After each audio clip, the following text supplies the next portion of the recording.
서로가 소통이 되지 못하게 되었던 이 인간의 뭐랄까요, 비참함, 이 상태를 성령이 오심으로써 해결되게 되고 하나님이 함께 하시는, 하나님이 임하시는 역사적인 사건이 시작되는 것이기 때문에 그렇습니다.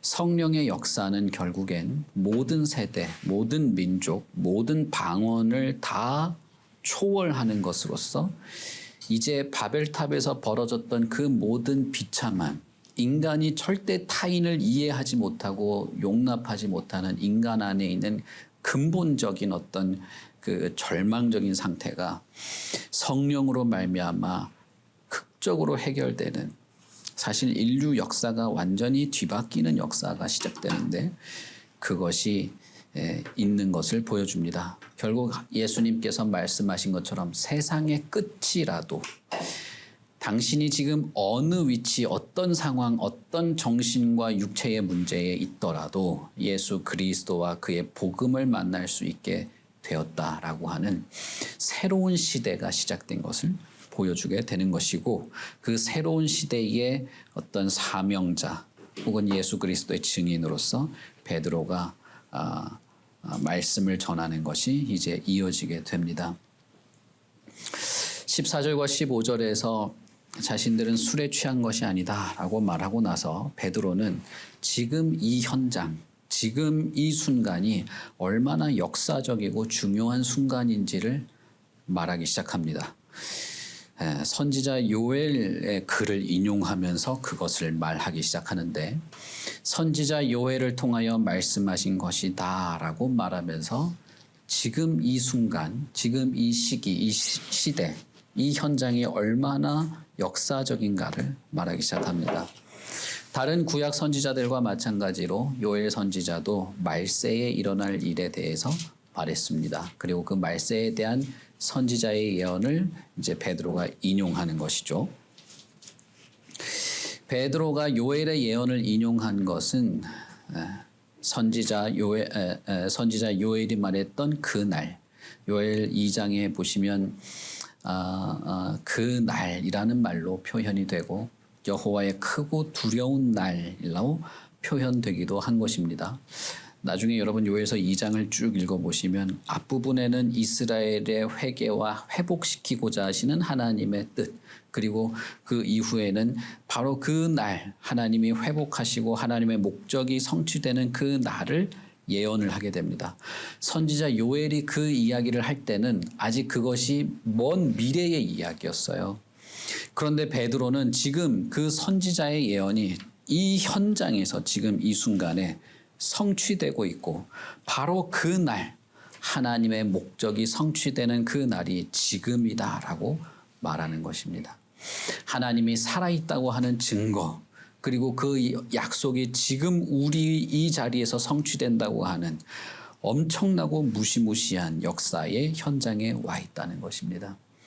선지자들이 말했던 말세는 바로 지금 우리가 살고 있는 지금이기도 합니다. 그것은 그리스도께서 지상에 오심으로써 시작되었고 그 말세, 시작된 말세의 기간이 지금까지 이어오다가 예수님께서 다시 이 지상에 오심으로써 끝나게 될 것입니다. 그러므로 여러분, 요엘 선지자가 말한 그날, 사도행전 기자인 누가가 말한 말세는 한시적인 기간입니다. 한시적인 기간이고 그 한시적인 기간에만 가능한 특별한 어떤 일이 있습니다. 마치 기간 한정 물건을 파는 것과 똑같은 것이에요. 우리가 살고 있는 이 시대의 기간 한정은 마케팅에 불과하죠. 작년에 했던 기간 한정이 올해도 있고 지난달에 끝난 기간 한정이 알고 보면 지금도 하고 있고, 그러나 이 말세는 영원한 것입니다. 이 기간은 더 이상 돌아오지 않는 기간이고 이 말세의 순간, 예수께서 온 그 순간부터 다시 올 그때까지 끝난 이 말세에 그때에만 가능한 특별한 것이 있는 겁니다. 이것은 예수 그리스도께서 오기 이전에는 가능하지 않았던 것입니다. 다시 말하면 구약 시대 때는 가능하지 않던 것.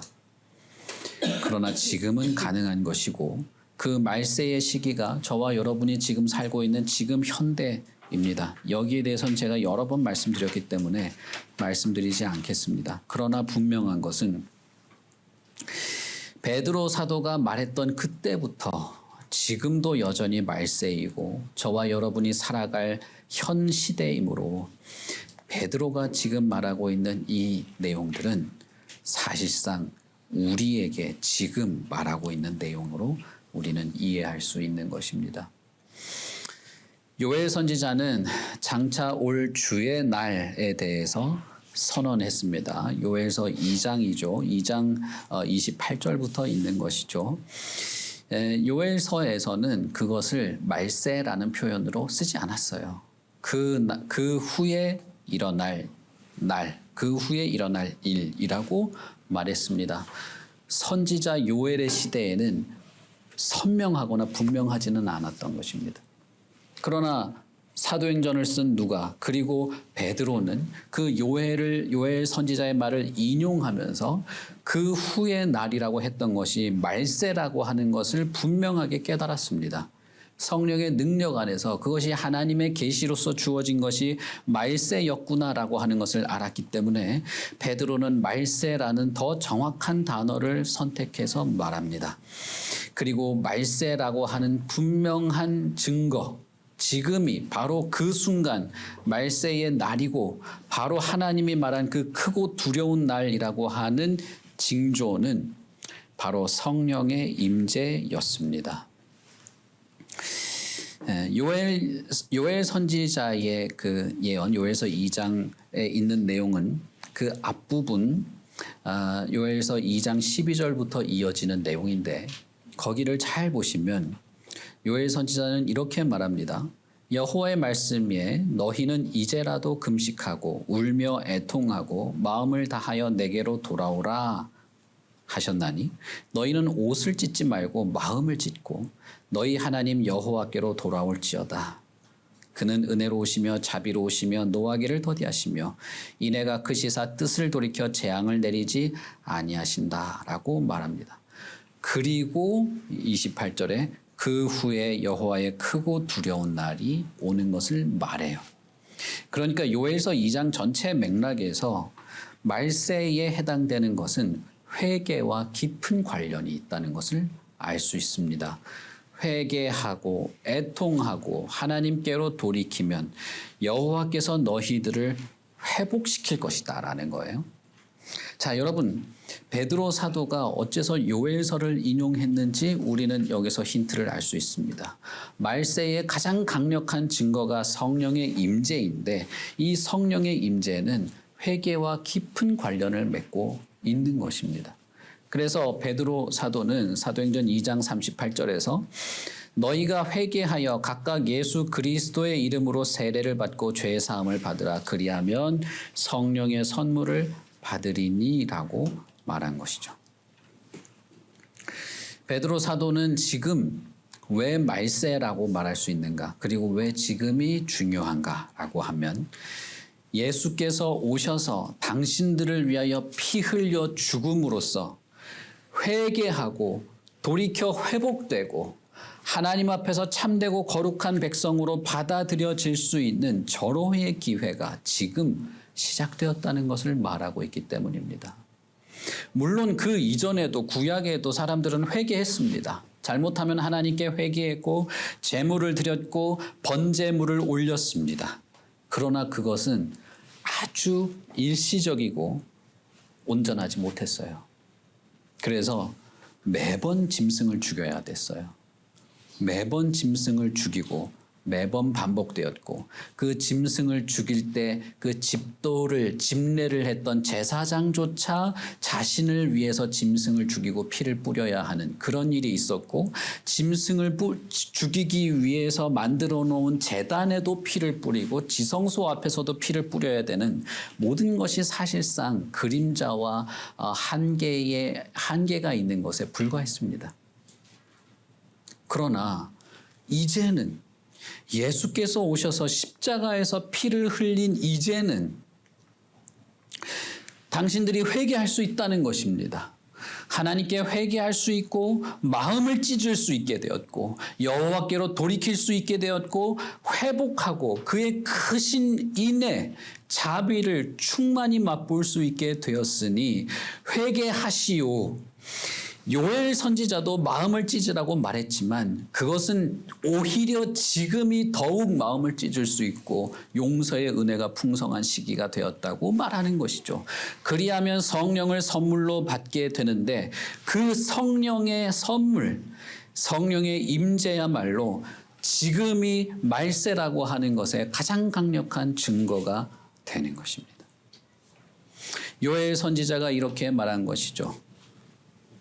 요엘 선지자는 그 후에라고 말했지만 베드로가 인용할 때는 말세라고 했으니 사도행전을 그냥 그대로 읽겠습니다. 말세에 내가 내 영을 모든 육체에 부어주리라. 말세의 특징은 내 영을 부어주는 것입니다. 그렇게 되면 너희 자녀들은 예언하며 젊은이들은 환상을 보며 늙은이들은 꿈을 꾸며 내 남종과 여종들이 예언을 하게 될 것이다. 하나님께서 성령을 주실 때, 하나님의 영이 임할 때, 그때는 말세가 시작된 줄 알으라는 것입니다. 그리고 그 말세에 아주 독특하게 그때에만 할 수 있는 아주 독특한 일이 있습니다. 그것은 여러분이 껍데기가 아니라 여러분의 본심, 중심, 진심, 여러분의 그 마음 깊숙한 곳에 겹겹이 쌓여서 포장되어 있던 그 맨 마지막에 쌓여 있는 그 엄청난 악취가 나는 악한 본성을 마음을 찢으며 하나님께 고백하고 회개할 수 있게 되는 것입니다. 이것은 말세가 끝나면 가능하지 않습니다. 예수님이 다시 오셔서 말세가 끝나게 되면 그때는 더 이상 회개라고 하는 것은 남아있지 않습니다. 이 시기만 독특하게도 예수 그리스도께서 피 흘리시고 죽으시고 부활하시고 다시 오시게 될 이 시기에만 유별나고 독특하게도 예수 그리스도를 나의 번제물로 삼아 회개할 수 있게 된 기회가 지금인 것입니다. 여러분, 저는 지금 여러분들에게 도덕적이고 윤리적인 뉘우침을 하라는 것이 아니에요. 그것을 초월하는 것을 말씀드리는 것입니다. 나라는 존재가 가지고 있는 근본적인 문제를 말씀드리는 것입니다. 내가 얼마나 냉혹한 자인가? 내가 얼마나 나밖에 모르는 자인지? 내가 얼마나 무지함에도 불구하고 내 무지의 기준에 이해가 안 되거나 받아들이기 어려우면 튕겨내는 걸 훨씬 더 잘하는 사람인지, 자신이 하나님께 매달리는 건 그토록 미진하면서도 다른 사람이 하나님 앞에 불성실한 거는 아주 예리하게 난도질하는 인간인 것인지 보라 말입니다. 내가 알고 있는 아주 얄팍한 지식 몇 개를 가지고 그걸 가지고 다 난도질을 하면서 이해가 안 된다고 그게 맞냐? 그건 바리새인들도 그렇게 했던 것이죠. 그런데 그 모습이 나에게도 여전히 있는 거죠. 너무 소스라치게 놀랄 때가 있습니다. 주님께서 독사 같은 놈들이라고 매도했던 그 모습이 그게 나였네. 하나님을 지독하게 미워하고 하나님의 말씀에 대해서 입으로는 많이 떠벌리지만 실제로는 하나님의 말씀에 대해서 그렇게 열심히 있지 않고, 아니 사실은 하나님의 말씀을 별로 좋아하지 않는, 오히려 싫어하던 자가 나였네. 조그만 불편도 못 견디면서 다른 사람이 불편하지 않도록 돕는 일에 대해서는 거추장스럽게 여기는 것이 나였네. 사실 지난주에 말씀드렸지만 근본적으로 내가 하나님을 싫어하고 있다는 것입니다. 예수 그리스도를 싫어하기 때문에 그분을 닮는 문제에 있어서는 너무 껄끄럽고 예수님이 나에게 있어서 너무 싫은 존재라 예수님처럼 살아가는 일에 있어서는 너무 고민이 많이 되는 것이죠.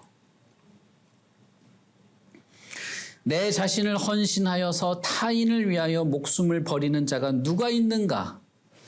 선인을 위해서는 어쩌다 한 번씩 있겠지만 죄인임을 알면서도 주처럼 그렇게 몸을 희생한 자가 어디 있는가? 예수밖에 없다라고 말할 때 그 예수 그리스도의 위대함을 보고 그분의 사랑의 대상이 내가 된 것에 사무쳐서 조금이라도 주님처럼 살아감으로써 그리스도가 아름다운 분이라는 사실을 드러내는 일에 있어서는 사실상 우리는 그것을 기뻐하지 않습니다. 기뻐하지 않아요. 옳고 그른 것을 따지는 건 아주 잘하죠.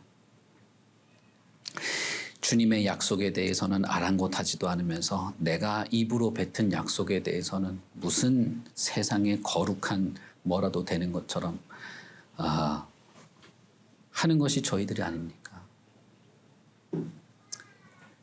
사실상 이 회개 여러분 성령의 은혜를 통해서 마음의 찔림을 얻고 형제여 내가 어찌할꼬 그 주님 앞에 내가 나아갈 수 있겠는가?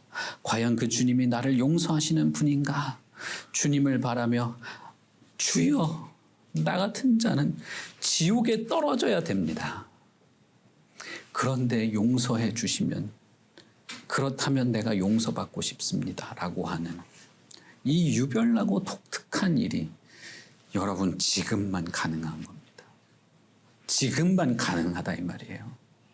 바꿔서 얘기해 볼까요? 저와 여러분이 예수 그리스도의 말씀을 듣고 읽고 깨닫고 그분을 사랑해서 내 자신을 쳐서 복종시키는 이 모든 일들이 오직 성령의 능력을 힘입어서만이 가능한데 성령의 도우심을 바라며 그 성령의 도우심을 힘입고자 해서 자신을 주께 내어 맡기는 일도 지금 가능한 것입니다. 지금이 아니고서는 아닌 거예요. 우리가 과거로 돌아갈 수 없기 때문에 우리는 앞으로 남은 시간만 살아가게 됩니다. 그런데 이 앞으로 남은 시간은 한정적이에요. 그 한정적인 시간밖에는 없는 것입니다. 베드로 사도가 설교를 했을 때 그 말을 알아들었던 사람, 이 일은 하나님의 큰 일이구나라고 귀를 기울였던 사람들은 결코 허세를 부리거나 포장하지 않았습니다. 50일 전에는 예수를 못 박아 죽이라고 폭도로 했던 그 사람들이 전혀 자신들을 허세를 부리지 않았어요. 않고 베드로에게 형제여 어떻게 해야 좋은가? 그들은 마음의 찔림을 받았습니다. 그리고 베드로는 너희가 회개하라. 그리스도의 이름으로 세례를 받고 죄의 사함을 받으라. 그리하면 성령의 선물을 받게 될 것이다 라고 말했습니다. 여러분이 느끼던 느끼지 못하던 지금이 바로 그 시대이고 베드로의 말처럼 회개하고 주께 나와 용서를 죄사함을 받는 모든 자들은 바로 이러한 성령의 선물, 성령의 충만한 은혜, 성령의 임재를 누릴 수 있게 됩니다. 이 부분에 대해서는 제가 앞으로 몇 주간 더 설명을 드리겠습니다. 그러나 분명히 내 안에 역사하시는 성령의 활동을 느끼면서 우리는 분명히 이 시대가 말세고 한시적인 기간이고 곧 끝나게 되면 다시는 이런 기회가 없다는 사실을 여러분 아셔야 되는 겁니다. 모세도 말세에 대한 이야기를 합니다. 여호수아가 모세에게 와서 저 진영 안에서 모세 말고 다른 몇몇 사람들이 예언을 하기 시작했습니다. 그 사람들 보고 하지 말라고 막으십시오라고 말할 때 모세는 여호수아에게 이렇게 말합니다. 여호와께서 그의 영을 그의 모든 백성에게 주사 다 선지자가 되게 하기를 원한다라고 말했어요.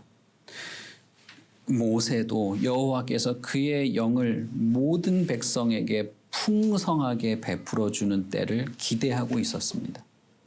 그리고 그 때를 어떻게 말하느냐 하면 그렇게 되면 다 선지자가 되겠지.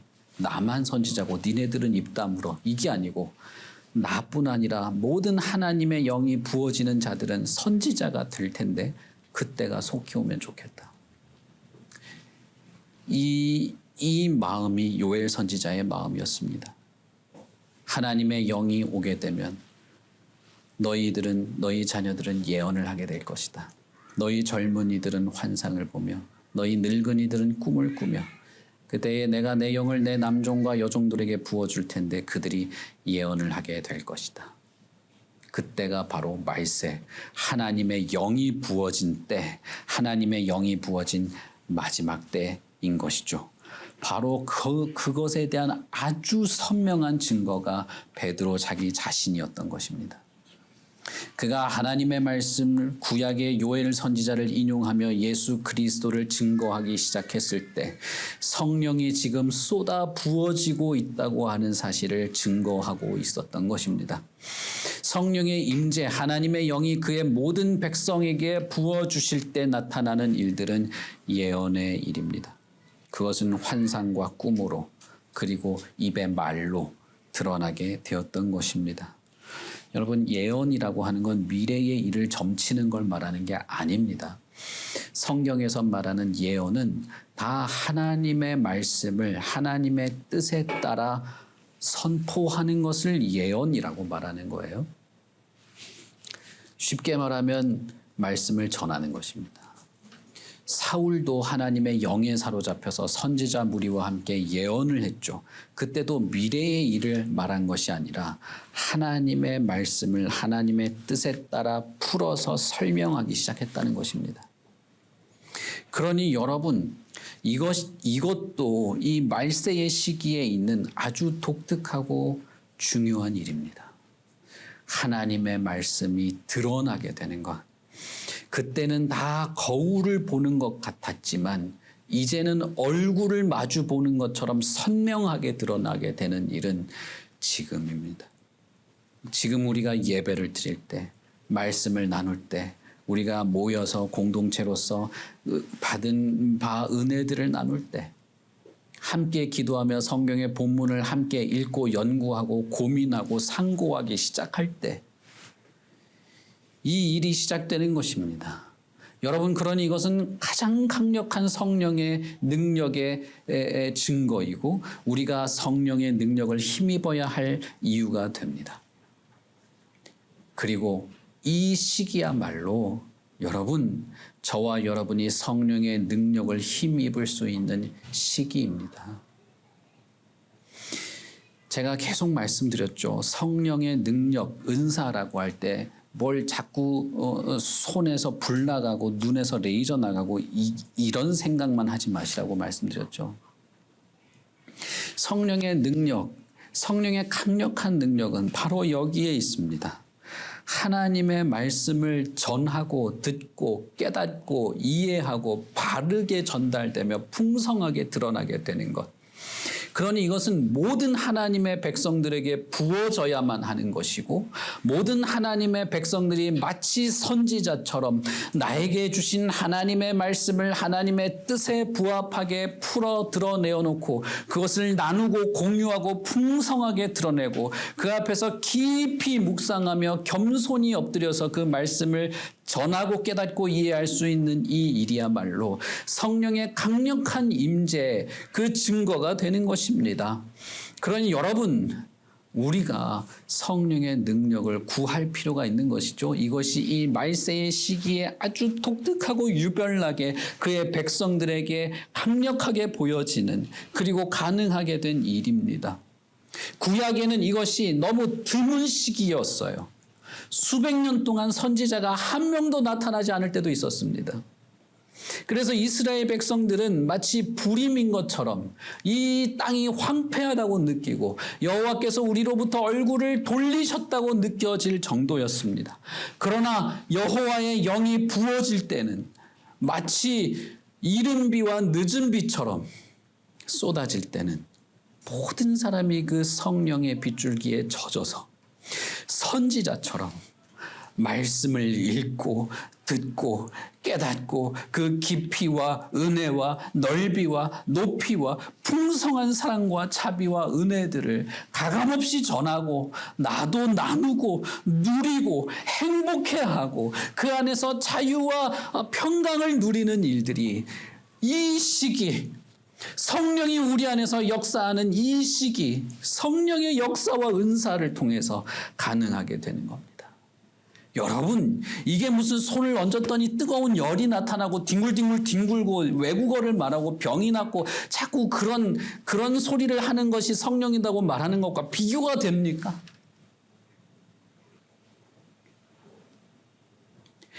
그런 면에서 우리는 성령의 도우심과 그분의 능력, 그분이 나와 함께 하시며 내가 성령의 충만함 속에서 겸손히 그분의 인도를 따르는 것을 바라고 기대하고 구할 필요가 있는 것입니다.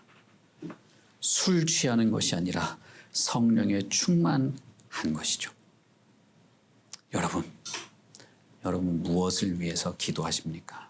우리 교회가 교회답기 위해서 내 메마른 마음이 하나님의 말씀 앞에서 내가 여전히 메마르고 냉소적인 내가 어떠해야 하겠습니까? 나에게 가장 필요한 것은 정말 이 시기가 우리가 살고 있는 이 시기가 말세라면 베드로 사도가 말한 요엘의 그 선지자의 예언이 지금 성취되고 성취되었다면 나에게 성령의 은혜가 있기를 바라는 것이 마땅한 것 아닙니까? 내가 누군가를 증오하기보다는 하나님의 은혜의 충만함 안에서 평강과 평화를 하나님의 선하신 뜻들을 구별하고 겸손하고 희생하고 헌신하고 그리스도를 닮는 사람이 되는 것이 그것이 이 말세의 성령의 역사라면 왜 나에게 그것이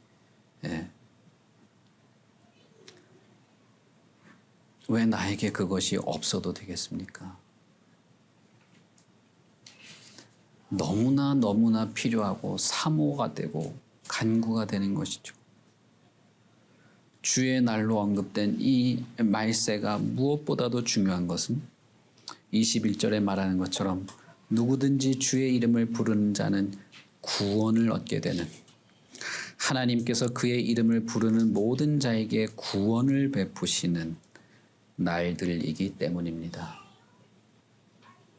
유대인도 아니고 아브라함의 자손도 아니고 누구든지 어떤 사람이든지 어디에서 어떻게 뒹굴고 살았던지 하나님의 이름, 주의 이름을 부르며 주께 나오는 자는 누구든지 구원을 베푸시는 이 때, 이 유별나고 독특한 이 때,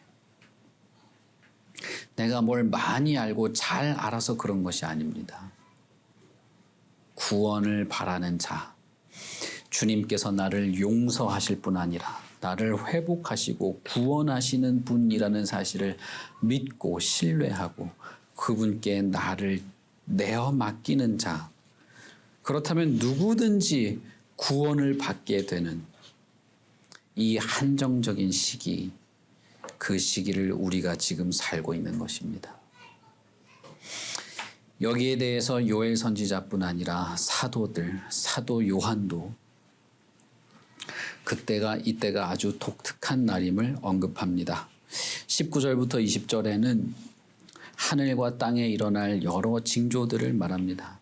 여기에 언급된 것이 실제로 물리적인 현상으로 그 당시에 있었는지 혹은 앞으로 있을 것인지는 불분명해요. 확실하지 않습니다. 그것을 우리가 굳이 끼워 맞출 필요는 없습니다. 다만 50일 전에 예수께서 십자가에 죽으실 때 그때 온 땅에 어둠이 임하고 땅이 진동했던 일은 있었습니다. 제가 얼마 전에 우리나라에서 볼 수 있는 가장 큰 월식이 있어서 제가 한번 카톡에 올린 적 있었죠. 그때 그림자의 달이 가려지기 시작할 때 그 직전에 달이 정말 새빨갛게 변하더라고요. 색깔이. 처음에는 밝은 흰색이었는데 점점 노랗게 변하더니 완전히 빨갛게 변하더라고요. 그리고 나서 한쪽씩 어두워지는 걸 보면서 제가 이 요한계시록이 생각이 났어요. 그때 제가 뭐 요한계시록 설교를 했던 일도 있고 해서 달이 피로 물들고 해가 가려지고 어둠이 임하게 되는 그럴 수도 있겠다. 뭐 월식이 있었다 그런 뜻은 아닙니다. 이날이 물리적으로 어떻게 될지는 잘 몰라요. 그러나 요엘 선지자, 말라기 선지자, 사도 요한도 그 말세의 마지막 날은 어둠이 임하고 달이 핏빛으로 물들게 되는 것이다 라고 하면서 그때는 구원의 날이기도 하지만 여호와의 크고 두려운 날이 된다고도 말했습니다. 여러분 한번 생각해 보십시오. 예수 그리스도께서 십자가에 매달리실 때에 일어난 일. 한쪽은 십자가에 못이 박혀서 사람이 완전히 만신창이가 되어서 피를 물처럼 쏟아내고 있었습니다. 그러나 여러분 한쪽에서는 성소의 휘장이 갈라지는 사건이 있었죠. 한쪽은 하나님의 은혜의 현장이지만 한쪽은 하나님의 진노의 현장이 동시에 그날 벌어진 것입니다. 말세의 날은 어떤 징조로 우리가 알 수 있지만 그 징조를 통해서 우리가 알 수 있는 것은 말세라고 하는 것은 하나님의 구원과 동시에 심판이 선언된 날이기도 하다는 것입니다. 십자가와 휘장이 갈라지는 두 사건이 동시에 있었던 것처럼 구약의 선지자가 말세를 여호와의 크고 두려운 날이라고 말한 것은 이 말세는 사실상 하나님의 심판, 하나님의 공의로운 심판과 관련된 날이라고 하는 것을 말하고 있기도 한 것입니다. 요한계시록의 사도는 마지막 때를 어떻게 보았냐 하면 큰 지진이 나며 해가 검은 털로 짠 상복같이 검어지고 달이 온통 피같이 되었다라고 말했습니다. 요엘 선지자는 2장 31절에 여호와의 크고 두려운 날이었다라고 말했습니다. 말라기 선지자도 말세에 대해서 말했는데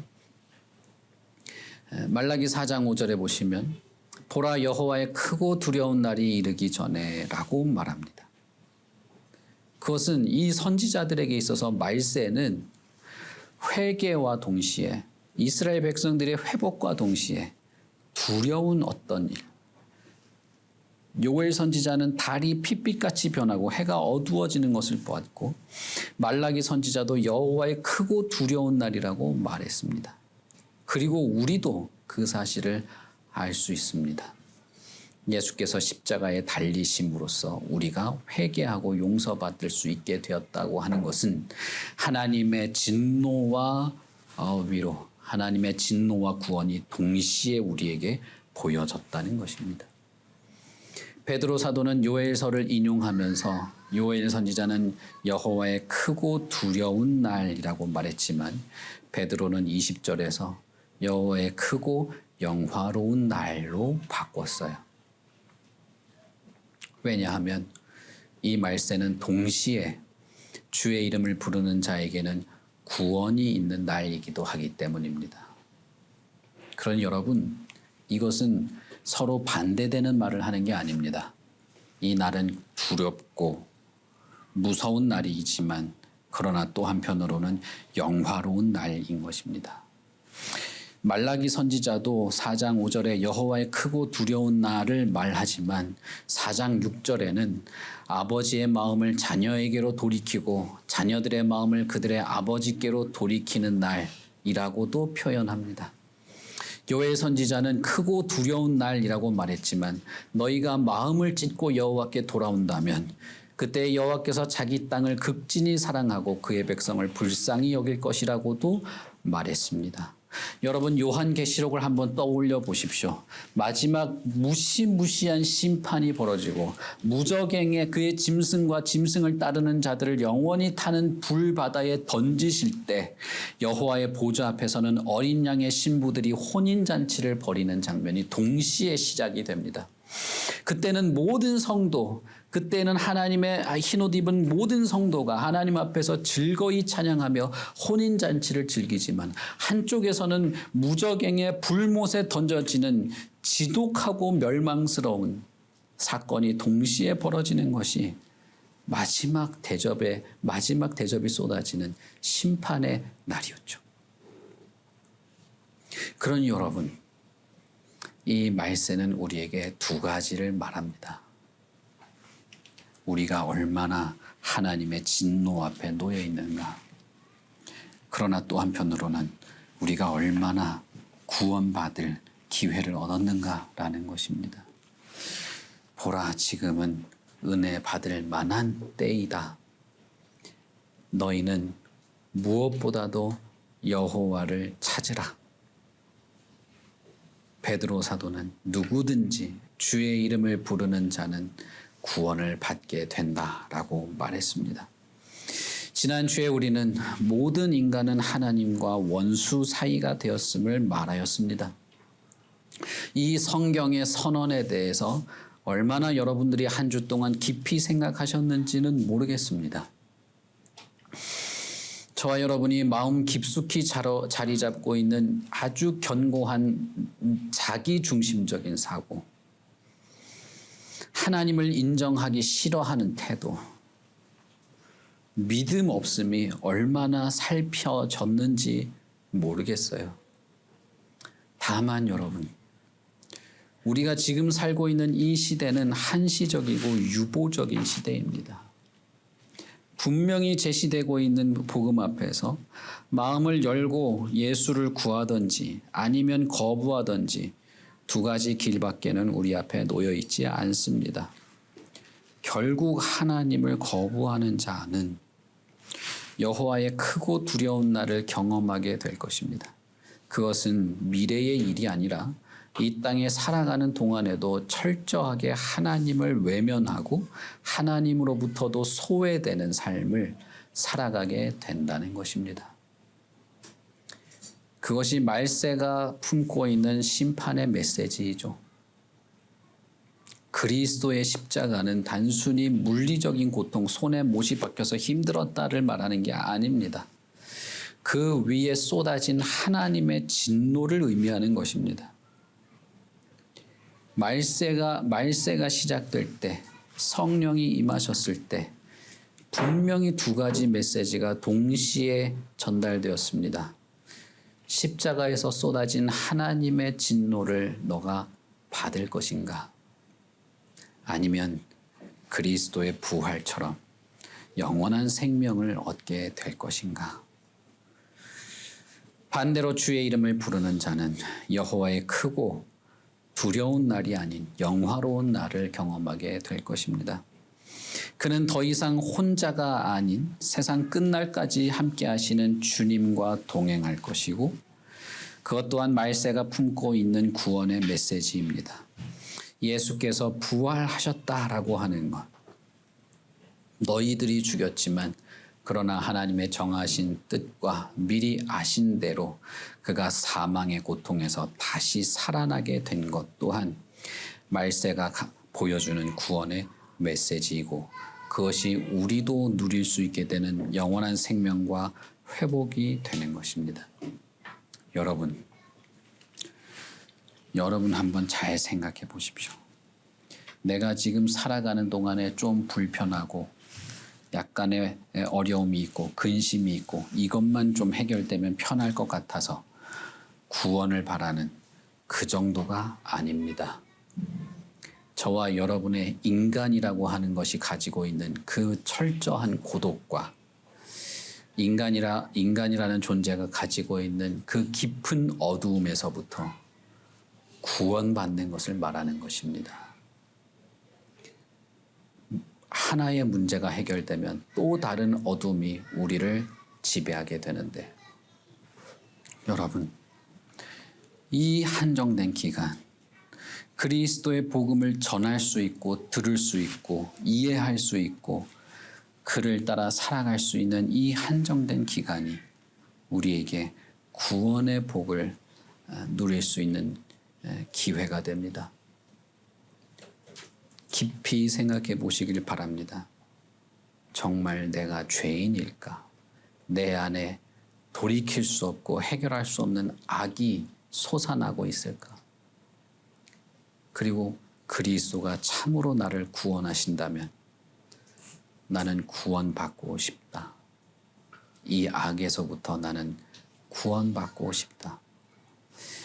분명히 베드로는 구약의 모든 선지자들의 말과 예수 그리스도와 성령의 능력을 힘입어 이렇게 말합니다. 누구든지 주의 이름을 부르는 자는 구원을 받으리라. 우리 같이 기도하겠습니다.